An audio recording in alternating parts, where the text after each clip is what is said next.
वसई में अपना घर आश्रम के नए आश्रम का हुआ उद्घाटन। बेघर, असहाय और निराश्रितों को मिलेगी मदद। अपना घर सेवा समिति का हेल्पलाइन नंबर है 8655866312 और 8655866313। अपना घर आश्रम दुनिया भर में एक प्रसिद्ध सामाजिक संगठन है जो बेघर, असहाय और निराश्रितों को आश्रय देने के लिए पूरी तरह समर्पित है। अपना घर आश्रम ने मुंबई से सटे वसई के चिंचोटी में एक नया आश्रम बनाया है। यह आश्रम 3663 वर्ग मीटर की भूमि पर बनाया गया है और इस आश्रम में 300 से अधिक निराश्रितों को आश्रय मिलेगा। इस आश्रम के माध्यम से उन सभी निराश्रितों की देखभाल होगी जो बिना किसी सहारे के असहाय होकर जीने पर मजबूर हैं और समाज द्वारा जिन्हें अस्वीकार कर दिया गया है। इस आश्रम का प्रबंधन रमा गणेश चैरिटेबल ट्रस्ट द्वारा किया गया है। अपना घर आश्रम भारत और नेपाल में कुल 60 आश्रमों का संचालन करता है। इन आश्रमों में 12,000 से अधिक मानसिक रूप से बीमार, विकलांग और आश्रयहीन व्यक्तियों की देखभाल की जाती है। अपना घर आश्रम जाति, पंथ या धर्म से परे होकर निरंतर अपना काम कर रहा है। इस आश्रम के उद्घाटन के दौरान अपना घर आश्रम के अध्यक्ष और ट्रस्टी स्वदेश खेतावत ने बताया कि हमने वसई में इसकी स्थापना इस उद्देश्य से की है कि कोई भी बेघर, असहाय, निराश्रित, जरूरतमंद व्यक्ति पीछे न छूटे। हमारा मुख्य उद्देश्य है उन लोगों की मदद करना जिन्हें समाज ने अस्वीकार कर दिया है और हम इस दिशा में निरंतर प्रयास कर रहे हैं। असहाय निराश्रितों के प्रति अपना घर आश्रम का नजरिया बिल्कुल अलग है।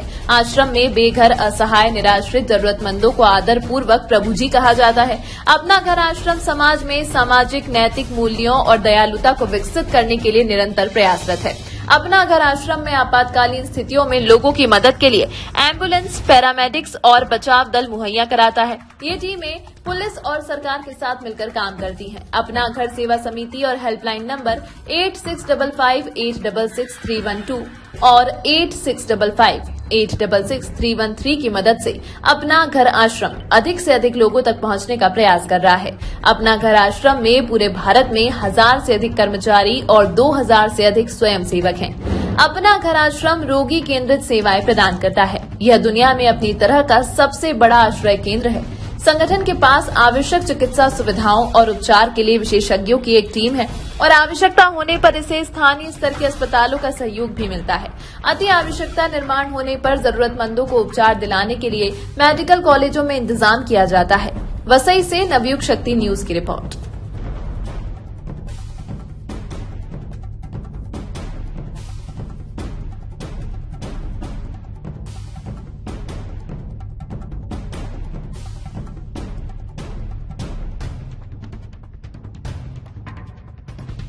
तो एक आम आदमी जो सड़क पर देखता है, रेलवे स्टेशन के किनारे आसपास, बस स्टैंड के आसपास, आप देखते हैं किसी का हाथ कटा है, पैर कटा है, बहुत सारे इन्फेक्शन है, किसी को कीड़ा पड़े हैं, किसी का हाथ टूटा है, किसी का पैर टूटा है, मांग के नहीं खा सकते, खिचर खिचर कर चलते हैं और हम केवल ये सोच के निकल जाते हैं कि बेचारे कैसे पड़े हैं। तो अब आपको इस तरह से बेचारे कैसे पड़ेंगे ये सोच के नहीं निकलना है। अब आपको अपना घर की हेल्पलाइन पर संपर्क करना है।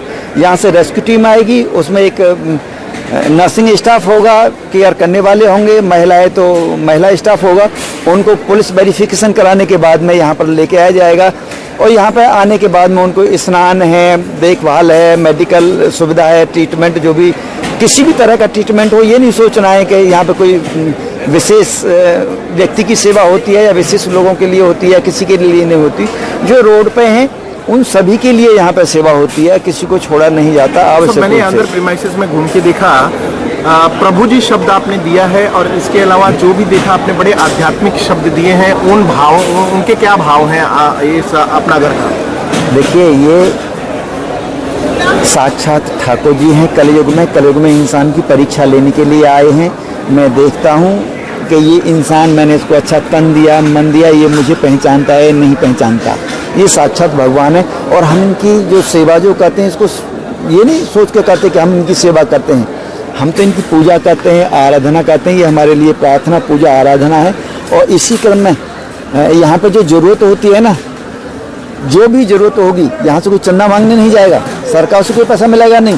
रोजाना ठाकुर जी के लिए चिट्ठी लिखी जाएगी, दाल, आटा, चावल, भूमि, भवन, डॉक्टर, इंजीनियर, आर्किटेक्ट, जो भी जरूरत होगी रोजाना ठाकुर जी की लिखी जाएगी और रोजाना उतना आ जाएगा। जो लोग, अभी आपने एक बात कही थी, मैंने नोटिस किया यहाँ पे ये तो जो असहाय हैं या जिनको आपने कहा कि सेवा के लिए लाया जाता है, आमतौर पे आम इंसान जो अनाथ आश्रय या कहीं ऐसे आश्रम में जाते हैं, बर्थडे एनिवर्सरी में आते हैं, तो क्या ऐसे लोग भी आके सेवा कर सकते हैं क्या? वो अपने जन्मदिन को मना सकते हैं क्या? हाँ बिल्कुल, कोई भी व्यक्ति आके अपनी मैरिज एनिवर्सरी, जन्मदिन, पिताजी की पुण्यतिथि, कोई भी अच्छे दिन बुरे दिन कोई उद्घाटन होता है तो उनको आके सेलिब्रेट कर सकते हैं। लोग ये भी जानना चाहते हैं कि उसका कोई चार्ज है या ऐसा कुछ है क्या? नहीं, कोई चार्ज नहीं है। यहाँ तो ठाकुर जी के लिए लिखते हैं, हम लोगों से तो मांगते ही नहीं। हमने आज तक 1 रुपया किसी से नहीं मांगा।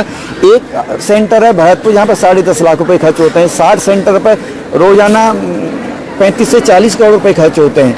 हर 3 दिन में हम 1.25 करोड़ रुपए खर्च करते हैं और रोजाना ठाकुर जी को लिखते हैं, ठाकुर जी भेज देते हैं। हमें लोगों से मांगने की जरूरत नहीं है। कोई लोग सोचता भी नहीं है अपना घर के बारे में, अपना घर की आइडियोलॉजी अलग है। ठाकुर जी सीधे सीधे भेजते हैं। डॉक्टर साहब, वसई में ये जो आपने कॉन्सेप्ट शुरू किया है, फिलहाल मुंबई में अभी कितने कॉन्सेप्ट हैं और आगामी कॉन्सेप्ट कितने हैं? नहीं, मुंबई में अभी ये पहला सेंटर है जी, लेकिन पहला भले ही है, लेकिन यहाँ से किसी को निराश होकर नहीं जाना पड़ेगा। यहाँ पर संख्या से ज़्यादा हो जाएंगे तो दूसरे सेंटरों में स्थानांतरण कर दिए जाएंगे और यहाँ पे अपने आप बढ़ जाएगा। हमें बढ़ाना नहीं पड़ता। यहाँ पे अभी 350 की कैपेसिटी है। जब तक 350 प्रभुजन आएंगे उनकी व्यवस्था होगी। और यहाँ पे भी जैसे टीबी वाले आगे उनको अलग रखा जाएगा, श्वास रोगियों को अलग रखा जाएगा, हड्डी टूटी हो उनको अलग रखा जाएगा, जिसके कीड़ा पड़े हैं उनके लिए अलग रखा जाएगा। इस तरह से 12 यूनिट हैं यहाँ पे, सबको अलग अलग रखने की व्यवस्था है। तो ये जो सेवा करते हैं, आपने कहा जिस तरीके का आपने विवरण दिया है कि इस तरीके के लोगों को भी आप लाके सेवा करते हैं, तो वो लोग कैसे मैनेज करते हैं? जो सेवा भावी आपके जो सेवादार हैं वो कैसे मैनेज करते हैं? नहीं, वो तो ये सोचते हैं हमें सौभाग्य है हमारा जो हमें ठाकुर जी ने मौका दिया ऐसी सेवा करने का। लोग सोचते हैं सेवा के लिए। आपको पता होगा दुनिया में लोग ये सोचते हैं कि मेरे संसाधन है, मेरा पैसा है, इसको कहीं ठीक जगह कहाँ लगाऊं। उनको जगह नहीं मिलती है। लोग सोचते हैं मैं किसी की जाके सेवा करूं, उनको जगह नहीं मिलती है। ये तो प्लेटफॉर्म है, लोग इंतजार कर रहे हैं। लोग लाइन में खड़े हैं कि अपना घर के में जाके सेवा करने का मौका मिल जाए तो हमारा सौभाग्य हो जाए। लोग सौभाग्यशाली समझते हैं। और यहाँ पे किसी जैसे कोई प्रभु जी आए पौटी में पड़े हैं वो, तो हमारी गंदगी दिखाई नहीं देती। हम तो अभिषेक कर रहे हैं भगवान का, तो भगवान का अभिषेक करते हैं तो गंदगी कहाँ होती है? भगवान का अभिषेक करने का मौका कितने लोगों को मिलता है जीवन में? मिलता ही नहीं। आखिरी सवाल, आप लोगों से क्या आह्वान करेंगे? वसई का ये जो सेंटर है मुंबई से सटा हुआ, लोगों से क्या आह्वान करेंगे? हमारा एक ही आह्वान है कि आपको कोई भी इस तरह के प्रभुजन मिलते हैं जो बीमार हैं, पड़े हुए, इनको संभालने वाला नहीं है, यहाँ पर एक सूचना दे दें, कॉल कर दें। जब तक एम्बुलेंस वहाँ पर पहुँचे जब तक इंतजार करें, बस उनको एम्बुलेंस में बैठा के और उनको अपना घर में भिजवा दें। बस ये आह्वान है। वसई ये मुंबई से सटा हुआ आपका ये सेंटर है। इसके अलावा भी मुंबई में जनसंख्या बहुत है और इस तरीके के लोग बहुत संख्या है, तो उसके लिए कोई प्लानिंग और भी है आपकी? देखिए, हमारी तो कोई प्लानिंग होती नहीं, हम तो ठाकुर जी के लिए छोड़ दिया है। आपने यहाँ पे देखा होगा अभी ये शुरू नहीं हुआ, 3 एकड़ जमीन बदलापुर में मिल रही है। वहाँ पर 400 के लिए पुरुष प्रभुजनों के लिए, 400 के लिए जो सीनियर सिटीजन हैं, माजी बाबूजी है, उनके लिए 400 माता बहन प्रभु जी के लिए, उन सब के लिए है। और जैसे वो नहीं भरा जाएगा उससे पहले फिर कहीं न कहीं मिल जाएगी। भरतपुर का 100 बीघा से ज़्यादा में बना हुआ है। दुनिया का सबसे बड़ा होम है भरतपुर वाला, केवल हिंदुस्तान का नहीं, वर्ल्ड का सबसे बड़ा होम है। सब अपने आप चलता है। तो ठाकुर जी के लिए हम तो अर्पण कर देते हैं अपने आप को। ठाकुर जी पूरी व्यवस्था करते हैं। हमें लेस मात्र जीवन में एक बाल के नोक के बराबर भी कोई किसी भी तरह की तकलीफ नहीं होती। कभी अभाव का एहसास नहीं होता है। जितने आते हैं उतनों के लिए व्यवस्था अपने आप हो जाती है। यहाँ पे हम लोग करते नहीं हैं। दूसरी जगह कोई व्यक्ति होता है करने वाला, यहाँ पर स्वयं ठाकुर जी अपने आप करते हैं। ये बेसिकली अंतर है। वसई विरार में कई सेंटर्स है जहाँ पे क्रिश्चियनिटी पढ़ाई जाती है अनाथ आश्रम के नाम पे बच्चों को, और क्या आप भी यहाँ पे कोई धर्म भाव देखते हैं? यहाँ तो ये कोई धर्म नहीं है। कोई क्रिश्चियन है तो इसको चर्च देखेंगे, मोहम्मदन आएगा तो इसको नमाज पढ़ने के लिए क्या बोलते हैं इसको, मस्जिद देखेगा। और अगर कोई हिंदू आएगा तो मंदिर देखेगा। कोई सरदार आ जाएंगे तो इसको गुरुद्वारा देखेंगे। तो यहाँ पे कोई धर्म नहीं है। ये तो धर्मों से ऊपर है। धर्म तो इससे बहुत नीचे रह जाते हैं। तो ठाकुर जी की सेवा है सीधी सीधी। तो ठाकुर जी की सेवा में धर्म कहाँ से आ गया? हमें तो जो भी आता है उसमें ठाकुर जी के दर्शन होते हैं। वो तो हमारे लिए प्रभु होता है। तो यहाँ पे कोई धर्म नहीं पढ़ाया जाता। धर्म से कोई लेना देना भी नहीं है। हम तो बस उन्हीं को अपनी सेवा को ही धर्म मानते हैं। यही हमारा धर्म है। उनकी कंडीशंस काफ़ी आपने देखा होगा, सेवी कंडीशंस में आते हैं। तो यहाँ पर उनको पूर्णतः उनकी कटिंग, शेविंग, नहलाना धुलाना, उनको एक पूरे मानव स्वरूप में लाने का प्रयास यहाँ पर अपने हम लोग करते हैं।